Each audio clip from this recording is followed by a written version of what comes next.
There's a place on this planet where the clock stopped at 1:23 in the morning, and they have never moved since. The air here looks clean. The trees are green. The sky is wide and open. But every single breath you take in this place is a gamble. Because what is killing you here, you cannot see, you cannot smell, you cannot taste. And by the time your body knows, it is already too late. This is Chernobyl, and I want to take you inside. Not into the history books. Not into the old footage you've seen 100 times. I want to take you into the zone as it exists right now. Today, where nature has swallowed entire cities whole. Where animals roam through abandoned schools. Where the radiation in some rooms is so extreme that spending 5 minutes inside would rewrite your DNA in ways that cannot be undone. But here's what no one tells you. This place is not empty. People still live here, and some of them never left. Before we go deeper, you need to understand what happened. Not the full textbook version, just the truth of it, the part that still sits heavy. April 26, 1986, 1:23 in the morning. Reactor number 4 at the Chernobyl nuclear power plant exploded during a safety test. That sentence sounds almost ordinary. A reactor exploded during a test. But what followed was the single worst nuclear disaster in human history. The explosion blew the 1,000-ton lid off the reactor core like it was nothing.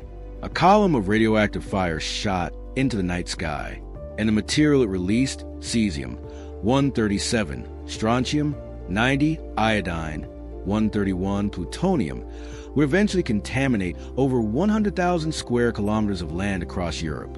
The fallout from Chernobyl was 400 times greater than the bomb dropped on Hiroshima. 400 times. Let that settle for a moment. The first firefighters arrived within minutes.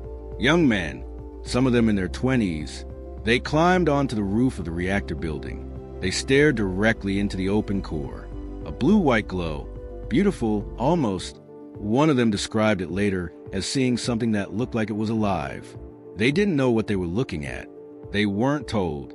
Within hours, their skin had begun to change color. Within days, their bodies were falling apart from the inside. 28 of them were dead within 3 months.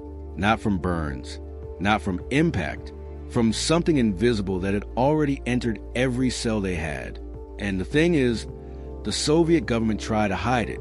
For almost 2 full days, the people of the nearby city of Pripyat were told nothing. Children played outside. Families hung laundry on balconies.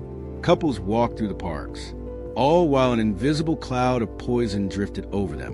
When evacuation finally came, 49,000 people were loaded onto buses and told they would return in 3 days. They were told to leave their belongings behind.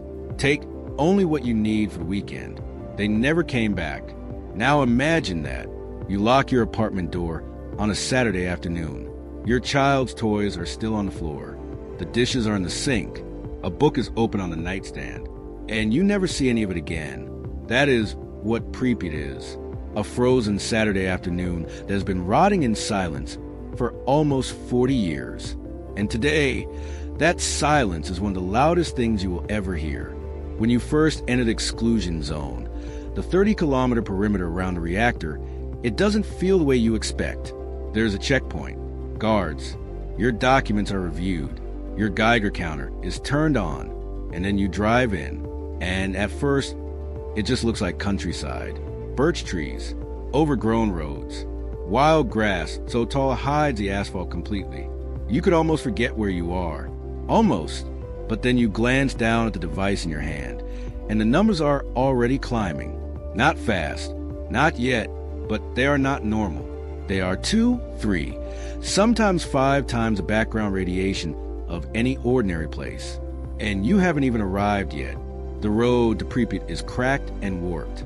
Trees are pushed to the pavement like fingers reaching out of a grave.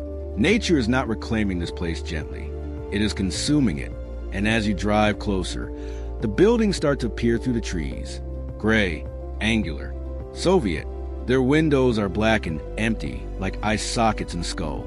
And there is no sound, no traffic, no voices, no music, just the wind moving through structures that were never meant to be this quiet. when you step out of the vehicle and stand on the main square of Pripyat. Something happens to you that is hard to describe. It is not fear exactly. It is not sadness. It is a feeling of wrongness. Your brain knows that a city should not look like this. A city should not sound like this. Everything your senses are receiving tells you that life was here once and was ripped away mid-sentence. The swimming pool still has tiles on the walls, faded blue, a diving board rusted but standing. The gymnasium floor has buckled and warped into wooden waves. In one apartment, someone's piano sits beneath a collapsed ceiling, its keys still visible, pressed down by debris, as if playing one final chord that no one will ever hear. And the amusement park, you've probably seen photos, will still be dangerous. Now, here is where the story becomes something else entirely. Because despite all of this, despite the radiation, the contamination, the invisible poison, life has returned to the exclusion zone.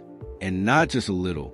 The zone has become one of the most unique wildlife habitats on the European continent. Wolves, lynx, European bison, wild boar, more than 200 species of birds. Przewalski's horses, released here as an experiment, now roam in growing herds. Eagles nest on top of Soviet apartment blocks. What has grown back is green, yes, but it is not entirely normal. Scientists have found that dead plant matter in the zone decomposes far more slowly than it should. The microorganisms that break down organic material, fungi, bacteria, insects, are suppressed by the radiation. This means that the forest floor is accumulating a thick layer of dry, undecayed material. A fire here would be catastrophic, and fires have happened. In 2020, wildfires burned through parts of the exclusion zone and sent radiation levels spiking across nearby monitoring stations. The poison that the trees absorbed decades ago was released back into the air. Chernobyl's contamination is not locked in the past. It is stored in the living tissue of everything that grows here, and it can be unlocked at any time. The animals are perhaps the most fascinating and troubling part of the story. Studies on birds in the zone have shown higher rates of tumors, cataracts, smaller brain sizes, and reduced lifespans compared to the same species outside the zone. Barn swallows with abnormal feather patterns, insects with deformed wings.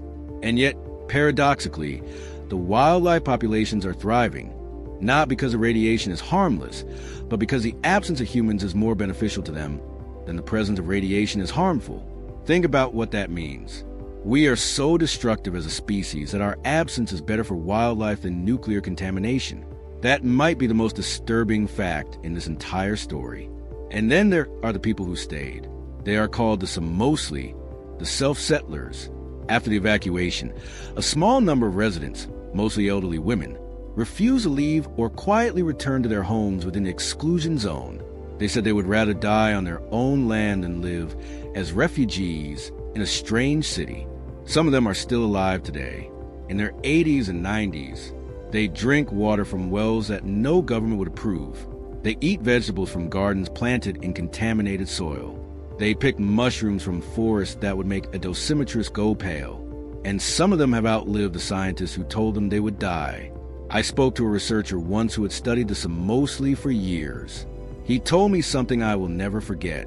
He said the women who stayed are not healthy because the radiation is safe. They are alive because they have something that the evacuees lost: purpose, a home, a reason to wake up. The evacuees, displaced into concrete apartment blocks in unfamiliar cities, suffered epidemic rates of depression, alcoholism, and suicide. They were saved from the radiation, but they were not saved. There's a cruelty in that truth, and it has no clean answer. Today, the exclusion zone has become a destination. Tourists come by the tens of thousands, especially after the HBO series aired in 2019. They take selfies in front of the Ferris wheel. They pose with gas masks in abandoned classrooms.